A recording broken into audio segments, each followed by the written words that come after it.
Thornwhisk and the Armor of Wit.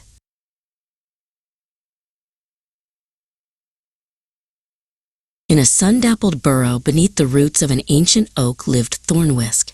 He was a mouse who cherished the quiet life. His home was a masterpiece of order, tea tins lined up by color, cushions fluffed to perfection, and a floor swept clean of every stray seed.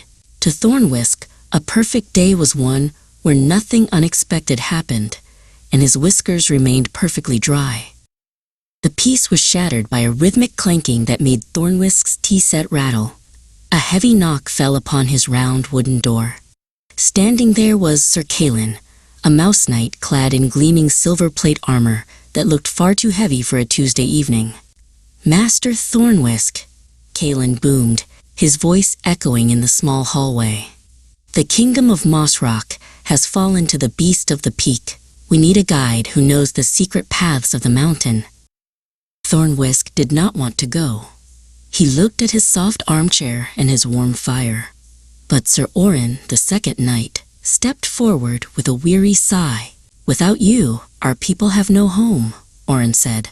Reluctantly, Thornwhisk packed a small bag, not with swords, but with a ball of string, a magnifying glass, and a very sturdy umbrella. He stepped out from under the oak, his heart thumping like a drum against his ribs.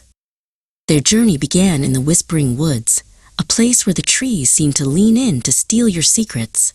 The knights marched loudly, their armor clinking and clanking, attracting the attention of a hungry shadowhawk. "Stop!" Thornwhisk hissed, pulling the knights into a thicket of ferns. While the knights reached for their blades, Thornwhisk used his umbrella to mimic the shape of a jagged rock, hiding them perfectly until the danger soared away. By the third day, they reached the crumbling ruins of the old gate.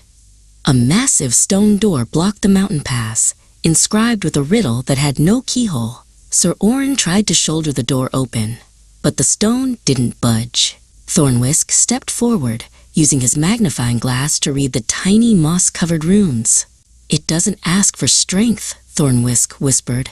"It asks for the name of the wind." He whistled a sharp, clear note, and the stone groaned open. To enter the mountain, they had to navigate the ancient tunnels of the deep dark. The air grew heavy, and the knights' heavy boots echoed too loudly against the stone. "The beast has ears like a bat," Thornwhisk warned. He took his ball of string and tied it to Sir Calin's belt, leading them through a maze of stalactites. He moved like a shadow, showing them where to step to avoid the crunching gravel and the snapping twigs. Finally, they reached the great hall of Moss Rock. Deep in the shadows, a massive creature named Gloomscale lay coiled around the golden throne. The knights' knees knocked together, their armor rattling like dry leaves. "We cannot face that," Sir Calin whispered, his courage failing. Thornwhisk realized that armor could protect the body, but it couldn't stop the heart from shaking. "Stay here," Thornwhisk said firmly. "I will speak for us." Thornwhisk walked into the center of the hall, looking like a speck of dust against the floor.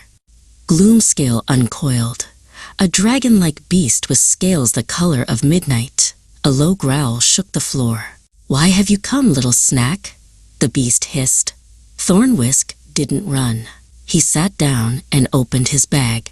"I've come to offer a trade," Thornwhisk said calmly. "The silence of this cold mountain for the warmth of the sun. You aren't a king, you're just a prisoner of your own shadow."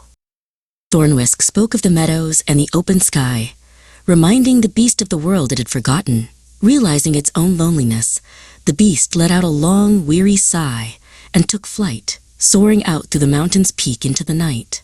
The knights rushed into the hall, cheering and lifting their swords. "The kingdom is ours. You are a hero, Thornwhisk. We shall build you a statue of gold." But Thornwhisk didn't want a statue. While the knights celebrated, he quietly slipped away, following his string back through the tunnels and the forest. By morning, he was back under his oak tree. He put on his kettle, fluffed his favorite cushion, and sat with a steaming cup of chamomile. He was just a small mouse in a quiet burrow, but as he looked at his dusty umbrella, he smiled. He knew that bravery wasn't about the size of your sword, but the depth of your heart.